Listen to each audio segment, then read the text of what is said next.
Hey guys, it's so good to be back, to be here with you guys once again. This is Erev Shabbat. We're going into the second Shabbat of the year, so I made a video before. We were in the first week of the year, which was Parshas Bereshit, right? As I explained there, in the Torah, we read a portion, a section every week, and we read the whole Torah throughout the year. So every day, every week, we have a portion of the Torah that corresponds to that day. And now, as we go into Shabbat, we read the whole Parsha, the whole section, like a chapter in synagogue. And we go eat and we talk about it and we discuss about it and relate it to our own lives, etc. It's so beautiful. And so right now we're going into the second Parsha, which is Parshas Noach, right? So I talked about a little bit about Parshas Bereshit, right? It literally means Genesis is the beginning, as it's translated in English, Genesis, the first verse. The first word is Bereshit, which means is usually translated in English as in the beginning, but it literally means in Hebrew it means at the head, at the Rosh. Because we see as we start the Torah and we start the year, the Torah is like one book, it's one physical object, but it's also related to time and it weaves in with time and builds with time, right? So the whole year is like one book, right? And here at the beginning, we're writing the first word, we're writing the first letter, and it's also at the head because it's like the whole year is a being that you create, an art, a living piece, a masterpiece, right? Because Torah teaches us that our whole lives are art and our whole lives are meaning, and that's what each chapter, each verse comes to do, is to imbue our life with meaning and give us terms by which we can create our life, right? And so now in the second Parsha, is Parshas Noah, right? Everybody knows, well, most people know, it's one of the most famous stories in the Bible, Noah, right? That God gets, it says that he gets angry with the earth and that he wants to create a flood to wipe out the earth. And he finds Noah, which was a righteous man, right? He was a righteous man of his generation, and Noah was commanded to build this ark, this huge ark, right? Where he could store all the animals, right? Well, it was 7 species of the kosher animals, the kosher animals, and 7 of each animals, of each species of the kosher animals, and 2 animals of each species of the kosher animals, right? So he had male and female for the kosher animals, and for kosher animals he had 7 of each. And he carried all these animals into the ark, right? But first, God commanded him to create this ark, and one thing that people don't really know is it took him almost 120 years, I think it is, 120 years to build the ark. So the question is why? Why did God do this whole plan? Why did he tell Noah to create this ark and give him 100 years? Why didn't he just pull him out of creation and save him and his family and the animals? And why was God mad even in the first place, It says that he regretted having created man on earth, right? So we got to analyze this as we go into the Shabbat, because we're trying to understand this in our own life and internalize what this means and how we relate to Noah as survivors of the human race, as repopulators of the human race, as parts of the human race, right? So let us go with the first question, backtracking. So why did God regret having created man on earth? So it says that in Noah's generation they were sexually immoral, they were stealers, there was no respect for boundaries in any sort or way, and there was this made life lose meaning, and it was so chaotic and everything tangled up, and people couldn't think straight. Even if you were potentially a good person and you had good intentions, when the whole society around you is twisted, then you end up going in the wrong paths unavoidably because you know nothing better. And it says that even the animals started to lose their nature and lose their ways, because humans have such power to shape the earth and create the earth and either bring peace on earth and order on earth, or to bring confusion and destruction, right? And so it started to get ugly, and God, he hurts a lot because he loves this earth and he wants this earth to prosper and for it to have order and light and goodness. But when it starts getting very ugly and his earth starts hurting, he starts feeling hurt because he doesn't want to have caused pain, right? That's why it says he regrets it, right? It's the only option he has, is to be, wow, I wish I wouldn't have inflicted this pain onto creation. But then he found one righteous man, which is Noah. And you see that time and time again through the Torah, God comes close to hurting the earth, and close to pulling the plug, and right? And it's because it comes from a place of deep hurt. He doesn't want his creation to hurt. Uh, he wants to take care of them. But he respects free will a lot. And so he wants us to grow and learn in our own ways. But it hurts when we hurt ourselves. He feels that pain. And so, but when he finds one righteous person or a few righteous people that really want good and want to grow and strive, and they're looking to bring goodness and peace to the people around them, then God turns the whole situation around. And he sees that Noah was one man, and he was able to build the ark and repopulate the earth. And so the next question is why build the ark at all? Why the ark? Why 120 years? It doesn't really make sense. Right? Why couldn't God just have saved Noah and just recreated the whole earth? It says it because God wanted people to see Noah building this ark 100 years, and they would look. He thought maybe if they see this righteous man who's working so hard for something that seems to be almost like materializing from the sky, right? Because God gave him all these instructions, and he's just following these instructions, and it's materializing this amazing ark. There's a lot of stories about that. It was like this sort of internal, perhaps you might call it like interdimensional cave, which was able to protect Noah and everyone from the whole reality outside. So there's this crazy technology showing up right on Earth, and it's right in the middle of it. Everybody's sight because he's grabbing the trees and etc. And God thought maybe they'll see and they'll think, wow, something's going on here. There's some sort of crazy thing, right? Some power, some force, some magnitude coming, something big. It's like when, right, there's stories like in Hawaii and all over the world is that, right, there's animals that feel a tornado coming, feel a tsunami coming, and they'll run up the mountain, or like dogs that start barking before it rains, and right, because humans and animals have this energetic field that touches into nature, right? And so somebody like a prophet, or somebody like a righteous person like Noah, somebody who God talks to, is able to jump maybe 100 years. It's able to see the plan, the blueprint itself, right? So you see that all these people were asking Noah, they were seeing that the generation of Noah had Noah right in front of their faces the whole time. And the 120 years passed, and they saw it, and they just turned their eyes away, and didn't want to believe in somebody who was actively expressing their love and actively expressing the want for change, and to show that, there's a higher force. But people were so caught up in their ways and were so comfortable in the ways that they just rather make themselves ignore, this crazy man, call him a crazy man or whatever. But in reality, Noah, we see, and the Torah is a proof that he was right, and he only wanted the best for them, for all the people around him. So we see that he gets onto his ark and it starts raining, right? 40 days and 40 nights, which is equivalent to like the fetus in the womb developing, right? This whole process, it was like boiling water. This whole process was a refinement and recreation of earth, to have new life spring forward. It's like a forest fire, that cleanses and clean and becomes and sprouts. We have to understand too that the conditions back then were different. We don't even understand what the spiritual conditions were. So when people died and the nature got cleansed away, doesn't necessarily mean it was painful or damaging, right? It's like a surgery. Like if you have surgery on your own body, you're going to be killing some cells and you're going to be opening some things, right? But the larger body, it might feel suffering at the moment, but it knows it's healing. So we see that the bigger picture, the bigger being was healing, and that these souls were going to a better place and were being, let's call it, recycled.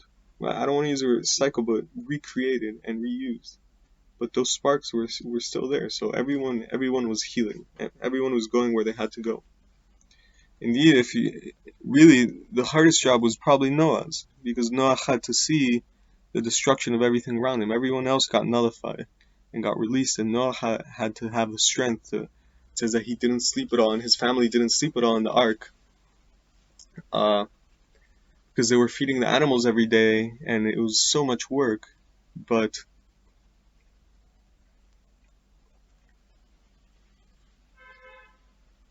so much work and so much faith to have in God. The whole world is being destroyed around you, and I forgot how many days it was, but it was close to a year, I think, that he was in the ark, just waiting, and watching the waters rise over the mountains, and things that were seemingly impossible and supernatural happening on earth, and seeing a revelation of God at that level. When Noah had faith, and he continued, right? And then it's interesting because the parsha, we said it's like every day, right? It's one parsha per week. So every day we read a different portion also within the parsha, right? Within the chapter. So it's all the Torah is a system of like chambers of time, and getting pieces of the meaning into to fit and correlate with time, like a clock, right? And so see, it's one parsha per week, but also every day we read a portion, right? We split the parsha into 7 aliyahs, and so we see that at the beginning the parsha is structured in such a way that the first 3 days kind of the week are when the world is getting flooded, and there's God's anger, right? And there's the whole decision, the difficult decision to have to change, to have to undergo this process, right? And then suddenly when you get to Wednesday and start going closer, right? Because Shabbat is on Saturday, right? The Sabbath, where the Jews don't work at all, and it's all about, could do 1,000 million videos on Shabbat, but when the Jews are supposedly, right, they take time off their work, their weekly activities, and they get to sit down and just focus on Torah, on God, on their spiritual growth, and be with their family. It's called rest, a day of rest, right? In fact, the weekend from all over the world comes because of the Jews, because if you think logically, right, it used to be like,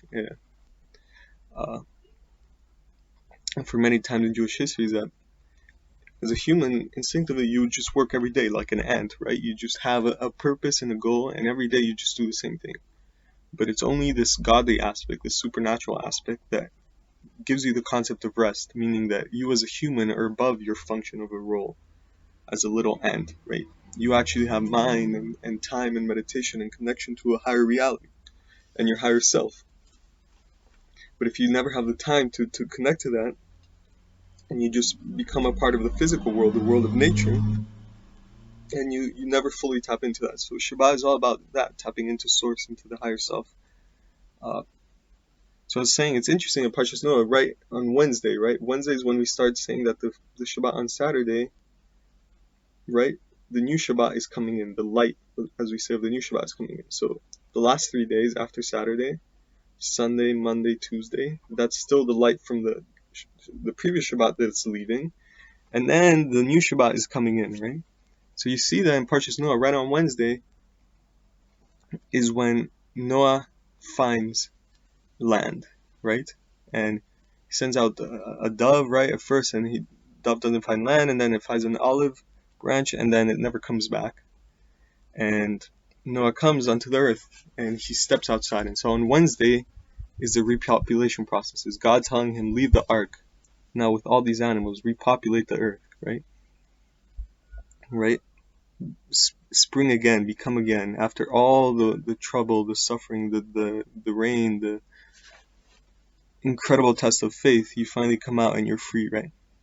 So it's interesting how it lines up with the time, because right on Wednesday, this process happened, right? So it's the past, and it's the first few days is our anger, the flood. This is now I'm trying to relate it to our own personal work and our own spirituality, right? Because all the stories in the Bible, although they're real events, they're also maps of the soul and maps of spirituality, right? Because spirituality and existence and physicality, they're not separate. And so the first 3 days, we're still caught up, right, is the last Shabbat, let's say. And so we're still caught up in the things that we can't change in our angers, our confusions, right? And when we undergo that process, like, I want to change, I still believe in the higher goal, in God's goal, in my highest self, and I want to leave these habits and these comforts and this nonsense, right? And I want to create something new. And so you break open and you choose to be Noach, right? Because we're also all the biblical characters, they're within us, right? Especially as a Jew, you're like a direct descendant physically, right?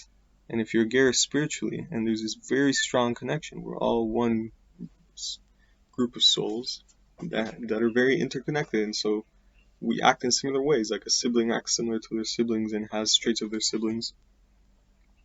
It works the same way for the Jewish nation and the nations at large, right? Because Noah was, even before the Jews, he was the father of all the nations, right?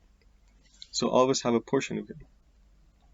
So when we decide to break these habits and we have faith and we believe in something higher, then we become like Noah, and we get the strength from God to build this ark and to build something crazy, and to build and to believe and to aspire.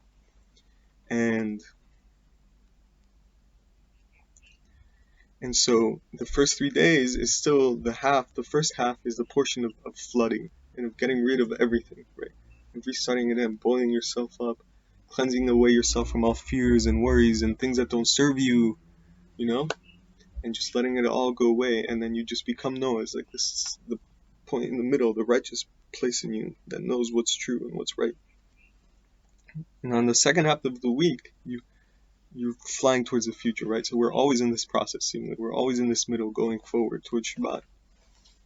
And then that's when we come out. It's like the animals and all the family, like we're the ark, and they come out. It's like huge animals coming out of us, and love and light and life, It's like we open our heart and we have a huge ark inside. We have infinite. It's the foundation stone. It's in here in our heart. And that's when we go under this process. Now we're ready to reconquer the earth and repopulate the earth and bring our new ideas out. And we don't have to be in reclusion anymore like this, but we can come out, and greet the world and say hello again. So that's right where we are right now, going into Shabbat and Parshas Noah. See, the Bereshit is so beautiful. It's all about the processes of mind and our soul, right? And the very primordial